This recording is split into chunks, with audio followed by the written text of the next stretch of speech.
বিশ্বকাপের প্রথম ম্যাচে পয়েন্ট হারানোয় হাইতির বিপক্ষে ম্যাচ নিয়ে বেশ সতর্ক ব্রাজিল। একাদশে রদবদলের পাশাপাশি সেলেসাওরা পরিবর্তন আনতে চলেছে ফরমেশনেও। এই ম্যাচে ভিনির সঙ্গে আক্রমণ ভাগ শুরুর একাদশে খেলবেন মেথিয়াস কুনিয়া, আর ডিফেন্সে ইবানেজের জায়গা ছাড়তে হবে দানিলোর কাছে। হাইতি ম্যাচের আগে যুক্তরাষ্ট্র থেকে ব্রাজিল দলের একাদশ বিশ্লেষণ করেছেন S M Iqbal.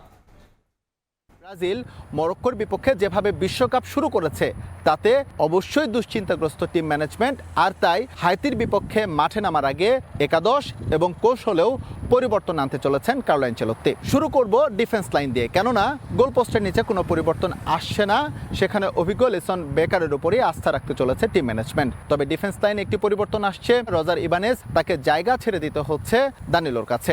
Centre back পজিশনে মার্কিনিওস এবং তার সঙ্গে মাগালেস এই ম্যাচেও স্টার্টিং 11-এ থাকছে। লেফট ব্যাক পজিশনে, মিডফিল্ড পজিশনে কৌশলগত একটু পরিবর্তন আনতে চলেছে টিম ম্যানেজমেন্ট। এর আগে আমরা যেমনটি দেখেছি ব্রাজিল শুরু করেছে 4-2-3-1 ফরমেশনে, এবারে হাইতির বিপক্ষে তারা শুরু করতে পারে 4-4-2 ফরমেশনে, যদিও ম্যাচের পরিস্থিতি অনুযায়ী কৌশল বদলে ফেলতে পারেন আনচেলত্তি। তবে উইং পজিশনে একটু পরিবর্তন আসতে চলেছে। আমরা বার্সেলোনাতে বা এর আগের ম্যাচেও যদি দেখে থাকি, রাফিনিয়া সাধারণত রাইট উইংয়ে খেলে থাকেন, কিন্তু এবার তাকে পাঠানো হচ্ছে লেফট উইংয়ে, আর লেফট উইং থেকে লুকাস পাকেতাকে খেলানো হচ্ছে রাইট উইংয়ে। আক্রমণ ভাগের দিকে যদি তাকায়, গেল ম্যাচটা ভিনিসিয়াস জুনিয়র দুর্দান্ত পারফর্ম না করলেও আপ টু দ্য মার্ক ছিলেন। দুর্দান্ত একটি গোল করেছেন এবং একই সঙ্গে গোলের অন্তত দুটি ক্লিয়ার চান্স তিনি ক্রিয়েট করেছিলেন, যদিও অন্যরা সেটা কাজে লাগাতে পারেননি। তাই ভিনি জুনিয়র যে জায়গাটাতে খেলছেন এটা মোটামুটি নিশ্চিত। তার সঙ্গী হিসেবে এখানে থাকতে পারেন ম্যাথিউস কুনিয়া, কেননা আগের ম্যাচে ইগর থিয়াগোকে মাঠে নামে একটা ভুলই করেছিলেন তিনি, এবার আর সেই পথ মারাতে চান না ইতালিয়ান মাস্টারমাইন্ড। মোটামুটি বলা যেতে পারে এই একাদশ নিয়ে হাইতির বিপক্ষে মাঠে নামবে ব্রাজিল, কেননা এই ম্যাচটা তাদের জন্য মাস্ট উইন হয়ে উঠেছে এই জন্যই যে স্কটল্যান্ড ভালো করছে। তারা প্রথম ম্যাচে হাইতিকে 3-0 ব্যবধানে টেবিলে লিড করছে। মরক্কো ব্রাজিলের সঙ্গে ড্র করলেও তারা 2 নম্বর পজিশনে রয়েছে। সুতরাং ব্রাজিলকে যদি নকআউট পর্বের সমীকরণে টিকে থাকতে হয় তাহলে অবশ্যই এই ম্যাচে পয়েন্ট হারানো চলবে না, এবং সেটা যথেষ্ট গুরুত্ব দিয়েই এই ম্যাচে মাঠে নামতে যাচ্ছে। এস এম ইকবাল, সময় সংবাদ, যুক্তরাষ্ট্র। দর্শক, এই মুহূর্তে যুক্তরাষ্ট্রে আছেন রিপোর্টার সাজিদ মুস্তাহিদ। ব্রাজিল ম্যাচের সবশেষ খবর জানতে যুক্ত হচ্ছে তার সঙ্গে। সাজিদ, আপনি নিশ্চয়ই আমাকে শুনতে পাচ্ছেন। ব্রাজিল ম্যাচের খবর জানাবেন। ব্রাজিলের জন্য কিন্তু ম্যাচটা খুবই গুরুত্বপূর্ণ, কারণ আমরা জানি প্রথম ম্যাচে পয়েন্ট হারিয়ে কিন্তু ব্রাজিল অলরেডি ব্যাকফুটে রয়েছে। তারা যদি আজকের ম্যাচে বড় ব্যবধানে জয় না পায় তবে তাদের গ্রুপ চ্যাম্পিয়ন হওয়ার পথে এটা কিন্তু একটা বড় বাধা হতে পারে, কারণ মরক্কো যেই ধাঁচের ফুটবল খেলেছে ব্রাজিলের বিপক্ষে, তারা আমরা বলতেই পারি যে অন্য দুই প্রতিপক্ষ তারা যে আরো দুটো ম্যাচ খেলবে গ্রুপ পর্বে, ডমিনেট করে খেলতে চাইবে এবং গোল ব্যবধান বাড়িয়ে নিতে চাইবে। সো ব্রাজিল যদি গোল ব্যবধান পিছিয়ে যায় তবে কিন্তু গ্রুপ রানার্স আপ হিসেবে যদি ব্রাজিল নকআউট পর্বে যায় তবে হয়তো নকআউট পর্বে তাদের কঠিন পরীক্ষার মুখোমুখি হতে হবে, এবং সেই সমীকরণেই কিন্তু আসলে ব্রাজিল কিছুটা হলেও এগিয়ে থাকতে চাইবে। এবং যেটা আমরা দেখলাম কিছুক্ষণ আগে, সহকর্মী এস এম ইকবাল জানাচ্ছিলেন কেমন হতে পারে একাদশটা। ব্রাজিল কোচ কার্লো আনচেলত্তি কিন্তু এরই মধ্যে জানিয়ে দিয়েছেন যে তার একাদশে পরিবর্তন আসছে ফিলাডেলফিয়াতে, এবং পরিবর্তন কিন্তু একটা বা দুইটা না, আমরা এরও বেশি পরিবর্তন দেখতে পারি।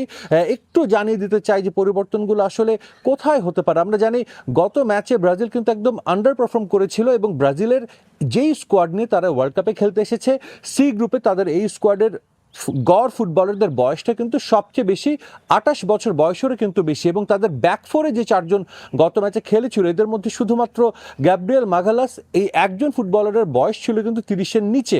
সো কাউন্টার অ্যাটাক থেকে যদি আসলে আক্রমণ করতে চায় হাইতি, তবে তাদের এই ব্যাকফোর যেহেতু যদিও তার অনেক অভিজ্ঞ, তবে যেহেতু বয়সের কিছুটা একটা ব্যাপার কিন্তু থেকেই যায়, সেক্ষেত্রে তাদের সেটা সামলাতে কিছুটা হলো হিমশিম খেতে হতে পারে। তো সেক্ষেত্রে আমরা বলতে পারি যে সেন্টার ব্যাকে গ্যাব্রিয়েল মাগালাস এবং মার্কুইনোস এই দুইটা পজিশন কিন্তু ঠিক থাকবে, এবং দুই লেফট ব্যাক এবং রাইট ব্যাক পজিশনে হয়তো বা চেঞ্জ আমরা দেখতে পারি। একই সঙ্গে ডিফেন্সিভ মিডফিল্ডে গত ম্যাচে কাসেমিরো খেলেছিলেন।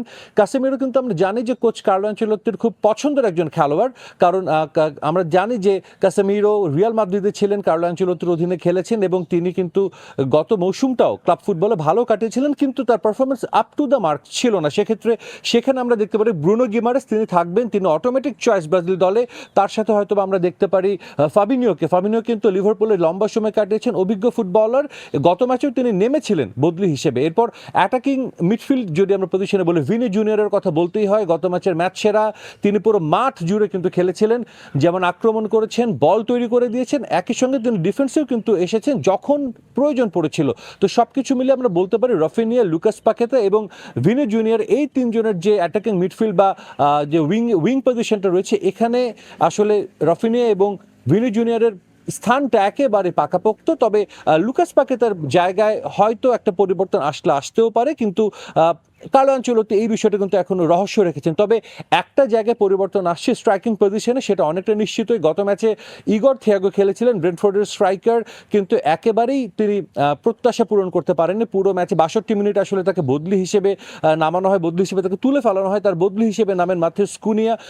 কিন্তু আমরা জানি যে ইপিএল এ খেলছেন এবং গত মৌসুমটা তিনিও গোলের মধ্যে ছিলেন, এবং মরক্কোর বিপক্ষে মাঠে নামার পর তার কিন্তু তাকে সামলাতে কিছুটা হলেও কিন্তু প্রবলেম ফেস করতে হয়েছিল মরক্কোর ডিফেন্ডারকে। তো ইগর থিয়াগোর জায়গায় হয়তো আমরা আজকের ম্যাচে দেখতে পারি মাথিউস কুনিয়াকে, কারণ ইগর থিয়াগো গত ম্যাচে যেটা বললাম যে 62 মিনিট খেলেছেন, মাত্র 5টা পাস দিয়েছেন এবং গোলমুখে 2টো শট নিয়েছেন, একটা অন টার্গেট ছিল, একটা অফ টার্গেট। এর বাইরেও কিন্তু প্রথমার্ধে একটা ক্লিন হেডারের সুযোগ পেয়েছিলেন এই ইগর থিয়াগো, কিন্তু সেই হেডার থেকে তিনি গোল করতে পারেননি। হয়তো সেই গোলটি করলে ম্যাচের ফলাফল ভিন্ন হতে পারতো এবং হয়তো তিনিও তার জায়গাটা একাদশে ধরে রাখতে পারতেন। তো আজকে কিন্তু বড় একটা আসলে দায়িত্ব পড়ে গেছে মাথিউস কুনিয়ার কাঁধে। যদিও ব্রাজিল দলের হয়ে তার রেকর্ড খুব একটা ভালো না, 24 ম্যাচ খেলে মাত্র 1 গোল করেছেন। তারপরও যেহেতু প্রতিপক্ষ যখন হাইতে র্যাঙ্কিংয়ের বিস্তর ফারাক, তখন কিন্তু আমরা বলতেই পারি যে হয়তো এই ম্যাচে ব্রাজিল তাদের সেরা ছন্দ ফিরে পাবে এবং তারা হয়তো বড় ব্যবধানে জয় তুলে নেবে। হাইতে কিন্তু আমরা বলতে পারি যে ক্যারিবিয়ান দল, দীর্ঘদিন পর তারা কিন্তু ওয়ার্ল্ড কাপে ফিরেছে। প্রথম ম্যাচটা তাদের খুব একটা ভালো কাটেনি, হার দিয়ে শুরু হয়েছে। তারাও কিন্তু চাইবে যে 5 বারের বিশ্ব চ্যাম্পিয়নকে কোনো না কোনোভাবে রুখে দিতে, কারণ ছোট দলগুলো কিন্তু এখন পর্যন্ত ভালো খেলছে এবং আসলে ব্রাজিলের সমর্থকরাও কিন্তু চান যে আর্জেন্টিনা যেভাবে রাজকীয় ঢঙে বিশ্বকাপ শুরু করেছে, ব্রাজিলও একটা বড় জয় দিক। র্যাঙ্কিংয়ে কোন দলের অবস্থান কোথায় সেটা আসলে কিন্তু খুব একটা ম্যাটার করে না, কারণ প্রত্যেকটা দলই নিজেদের যোগ্যতায় কোয়ালিফাই করে কিন্তু এসেছে এই ওয়ার্ল্ড কাপ খেলতে। সো আজকের ম্যাচটিতে যদি ব্রাজিল বড় ব্যবধানে জয় তুলে নেয়, একই সঙ্গে তাদের নকআউটের পথটা সহজ হবে, সেই সঙ্গে দর্শক বা সমর্থকদের মুখেও হাসি ফুটবে। তো আমার কাছে যুক্তরাষ্ট্র থেকে এই ছিল সবশেষ খবর। যুক্তরাষ্ট্র থেকে সহকর্মী সাজিদ মুস্তাহিদ জানাচ্ছিলেন ব্রাজিল হাইতি ম্যাচের খুঁটিনাটি বিশ্লেষণ।